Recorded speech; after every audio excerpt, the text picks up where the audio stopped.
Vamos dialogar sobre conexões neurais, prática e aprendizagem? É com você, Lela. Vamos caminhar juntos, meu amor. Aqui fazemos uma análise aprofundada, argumentação crítica, conexões do tema do dia. Vamos começar? Inscreva-se e receba diariamente ciências e aprendizagem. Que gostoso!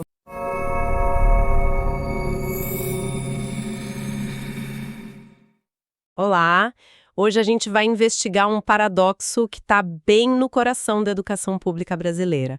Imagina só, um órgão criado para ser a voz da comunidade na gestão das escolas, um lugar onde pais, professores, cidadãos comuns têm o poder de fiscalizar o dinheiro, aprovar planos, garantir a qualidade do ensino. Mas é criada, né? Mas e se na prática esse órgão muitas vezes acabasse, sei lá, sem voz? Neutralizado ou simplesmente ignorado. Pois é, essa é a história dos Conselhos Municipais de Educação, os CMS.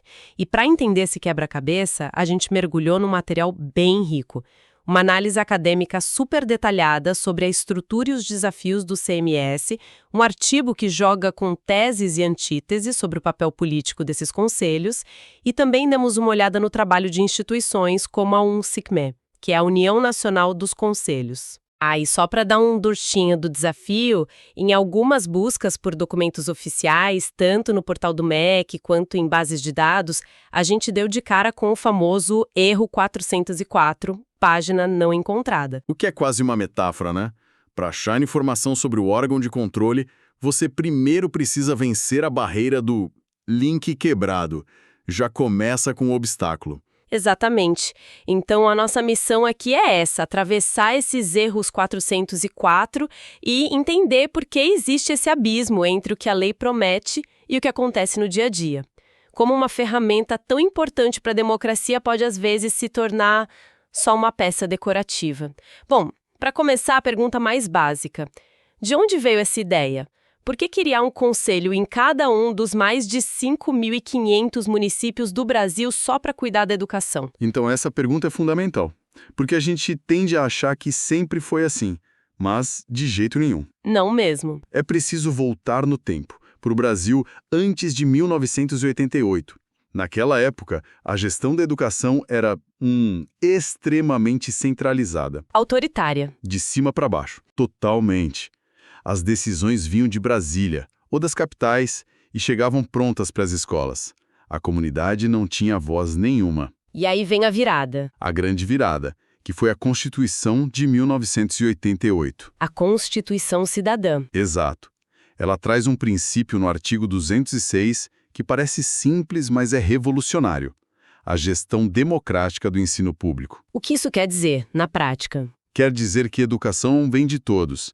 E se é de todos, as decisões sobre ela têm que ser tomadas por todos, de forma coletiva. Uma das fontes que a gente analisou define isso não como uma ferramenta de gestão, mas como um imperativo ético-político. Gosto dessa definição.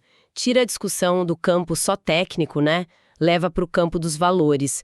Mas espera aí, se a Constituição é de 88, por que demorou até 96 com a LDB, a Lei de Diretrizes e Bases, para isso começar a tomar forma nos municípios? O que aconteceu nesse vácuo de quase 8 anos? Ótima pergunta. Porque mostra como implementar uma ideia é um processo lento. A Constituição deu o princípio geral, sabe? A direção. Mas foi a LDB que criou o mecanismo. Ela fez duas coisas cruciais. Quais? Primeiro, descentralizou a educação de vez. Deu autonomia para os municípios criarem seus próprios sistemas de ensino. Certo. E segundo, com essa autonomia veio a responsabilidade. Se o município agora gere seu próprio sistema, ele precisa de um órgão local para regular, normatizar e, principalmente, fiscalizar esse sistema. E esse órgão é o CME. Exatamente. A LDB entregou a responsabilidade e disse, olha, agora vocês precisam de um guardião local para isso. Uma das análises que a gente tem aqui mostra isso numa tabela muito clara. A evolução cronológica. Isso. Mostra que a gente saiu de um modelo burocrático centralizador lá nos anos 30 para um modelo deliberativo e social a partir de 88. É uma mudança de paradigma completa. Deixa de ser o Estado controlando tudo sozinho e passa a ser o Estado atuando em conjunto com a sociedade. pelo menos no papel. Certo. No papel é a expressão-chave aqui. Então, vamos ver o que diz esse papel. Que ferramentas, que superpoderes um CME tem para cumprir essa missão? As fontes listam 4 funções principais. É quase como se o Conselho fosse, ao mesmo tempo, um mini-parlamento, um tribunal, um grupo de sábios e uma equipe de detetives. É uma boa analogia. A primeira função, a normativa, é esse papel de mini-parlamento. O CME cria as regras do sistema municipal de ensino. E o legal disso é que as regras são adaptadas à realidade local. Me dá um exemplo prático. Pensa num município ribeirinho na Amazônia. A regra para o transporte escolar lá não pode ser a mesma de uma capital como São Paulo. Claro, o transporte pode ser um barco. Exatamente. O CME pode criar uma norma específica para a segurança do transporte escolar fluvial.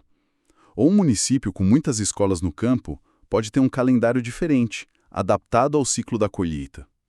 É a política educacional com sotaque, sabe? Feita sob medida. Faz todo sentido.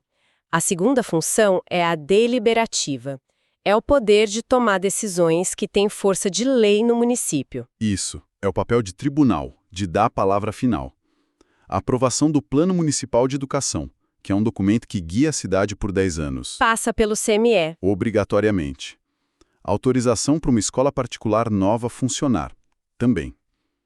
Isso significa que o secretário de Educação não pode mais decidir tudo sozinho, trancado no gabinete. Ele precisa convencer um colegiado. Precisa apresentar a proposta, argumentar e convencer um grupo que representa vários setores da sociedade. Isso mexe diretamente na estrutura de poder, né? Imagino que nem todo gestor goste disso. Com certeza. E é aí que muitas das tensões políticas começam e a gente já vai falar mais sobre isso. A terceira função é a consultiva, o papel de grupo de sábios. O CME emite pareceres técnicos sobre assuntos complexos. E por último, a função de detetive, a fiscalizadora. Talvez a mais importante e a mais desafiadora de todas é o controle social na veia. O CME tem que verificar se as leis estão sendo cumpridas, se as metas estão sendo atingidas e, crucialmente, se o dinheiro da educação está sendo bem aplicado. E quando se fala em dinheiro da educação, um nome sempre aparece. Fundeb. Sim, o Fundeb, o Fundo de Manutenção e Desenvolvimento da Educação Básica. É, basicamente, o principal cofre que financia a educação pública no país. É um bolo de dinheiro gigantesco, e a maior parte vai para os municípios. Por isso, fiscalizar esse dinheiro é a tarefa mais crítica do CME. Numa das fontes, eu vi a fórmula de cálculo da distribuição do Fundeb. Um tal de VA-FIGE. Parecia um código de lançamento de foguete. Fico pensando, como um conselheiro, que muitas vezes é um pai de aluno voluntário, consegue auditar uma coisa tão complexa assim? Esse é o X da questão. Eles precisam verificar se o município está recebendo a fatia certa do bolo e depois se esse dinheiro está sendo gasto como manda a lei. Por exemplo, a regra de que no mínimo 70% do Fundeb tem que ser usado para pagar os profissionais da educação. Eles têm que abrir as planilhas da prefeitura e conferir? Tem que conferir. E isso exige um conhecimento técnico que muitas vezes não está ali, disponível. E essa complexidade toda já é o gancho perfeito para o nosso próximo ponto, onde essa engrenagem tão bem desenhada começa a emperrar. Exato. A gente viu o ideal. Agora vamos para o campo de batalha do dia a dia. E pelo que as fontes indicam, o primeiro e maior inimigo do bom funcionamento de um CME tem nome: interferência política. Sem dúvida, é o ponto mais citado. A lei prevê que o conselho seja diverso, né? Representantes do governo, de professores, de pais, de estudantes. Certo, um espelho da comunidade. Exato. Mas o que acontece com frequência é a indicação de membros baseada em lealdade partidária e não em competência técnica. O prefeito indica aliados que não vão questionar suas decisões. E qual o efeito prático disso? O conselho se transforma num órgão chapa branca. Um lugar que só carimba e homologa as decisões que já foram tomadas pelo Poder Executivo. Ele perde totalmente sua função crítica, sua função de fiscal. Mas tem outro problema que me pareceu ainda mais sutil e talvez mais perverso: a dependência estrutural. Isso me surpreendeu. É um ponto crucial. Muitos, talvez a maioria dos CMEs no Brasil, não tem sede própria, não tem orçamento próprio. Não tem uma impressora. Às vezes nem o café da reunião. Eles funcionam numa sala cedida pela Secretaria de Educação, usando material e funcionários da própria secretaria. Nossa, isso é uma armadilha perfeita. É quase genial em como neutralizar um órgão de controle sem precisar extinguir a lei. Como você vai fiscalizar de forma independente a mesma pessoa que paga suas contas? Gera um conflito de interesses gigantesco. Uma das fontes chama isso de um dos principais mecanismos de neutralização do controle social. Imagina um conselheiro que quer questionar uma despesa.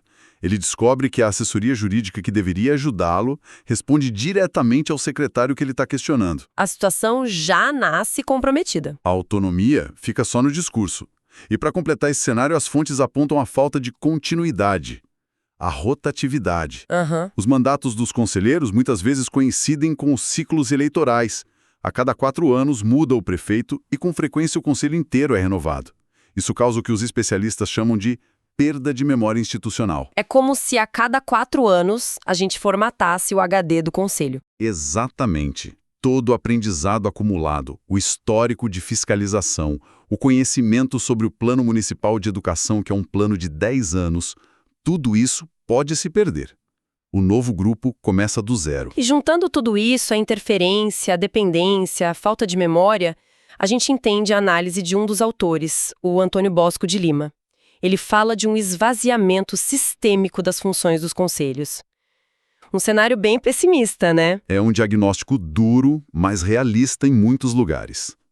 Contudo, o próprio artigo dele apresenta a antítese, e essa é a parte fascinante. Os conselhos não são apenas vítimas passivas. Eles também são espaços de disputa e podem, sim, se tornar instrumentos de resistência. Como assim? O autor faz uma distinção brilhante entre as funções e os papéis de um conselho.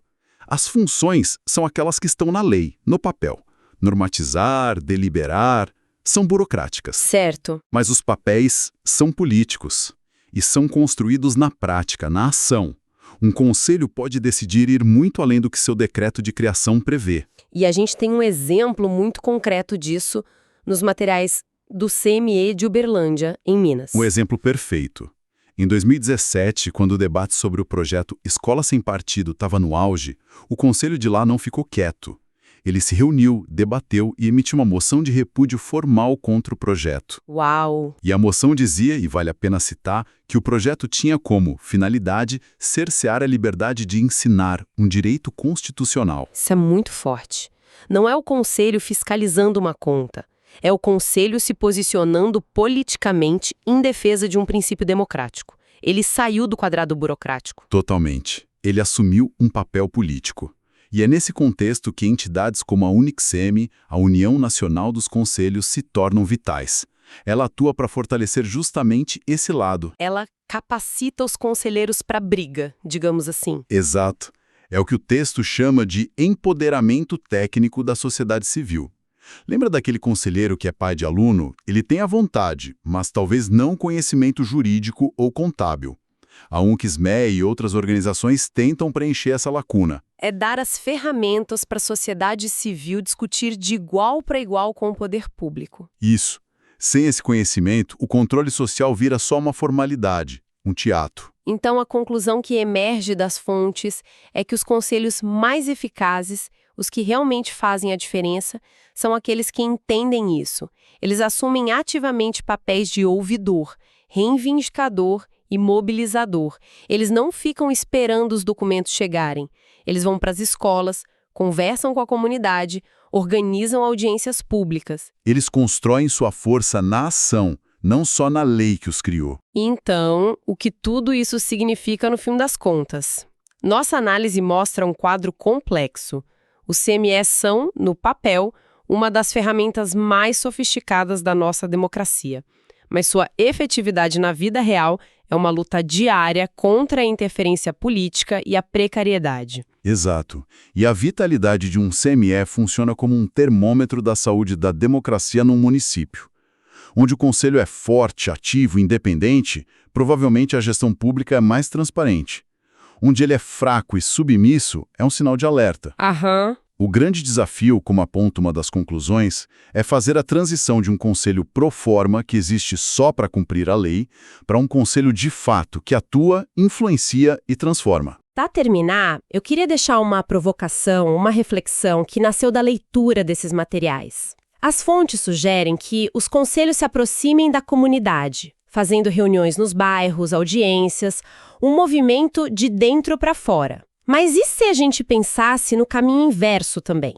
O que aconteceria se, além de ser um espaço de controle, o conselho se tornasse também um grande professor da própria comunidade? Se ele usasse suas plataformas para traduzir o economês do orçamento da educação, para explicar de forma simples para qualquer cidadão para onde está indo o dinheiro da merenda, por que a reforma da escola do bairro está atrasada. Essa educação para a cidadania, feita de dentro para fora, ensinando a população a entender e a cobrar, não poderia ser a faísca para reengajar as pessoas que hoje se sentem tão distantes dessas decisões?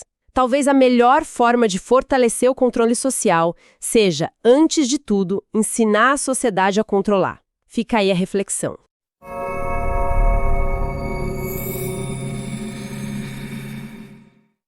Oi, eu sou a Lela e quero agradecer a todos que acompanharam o podcast Conexão Neural. Obrigada por estarem com a gente. Material de estudo, cartões interativos, infográficos, mapa mental e dicas está disponível nos links da descrição. Deixa nos comentários os temas que você quer ouvir no próximo Conexão Neural. Deixa um alôzinho pro Macedo e para mim nos comentários. Boa noite. Amanhã estaremos aqui esperando por vocês. Tchau. Te amo, Macedo.